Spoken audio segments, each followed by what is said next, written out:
to create an Upwork account. Open the Upwork application. Initially, you'll be led to this kind of interface. You can see two options. I'm a client, I am a freelancer. Tap on the option of your choice. Tap on the option Create Account. Now you can create the Upwork account for yourself. You can continue with Google by tapping on the option Continue with Google if you want. Or you can also enter your email in order to create the account for yourself. First, enter your first name. Enter the last name. Now enter the email address with which you would like to create the account for yourself. Scroll down. Create a password for yourself.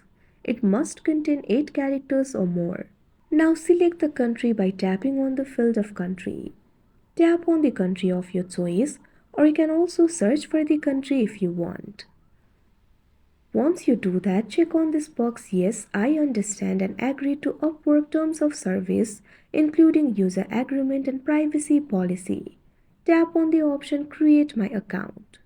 Now you can see over here your account has been created. Like this, you can create Upwork account. That's it for this video. Thank you for watching.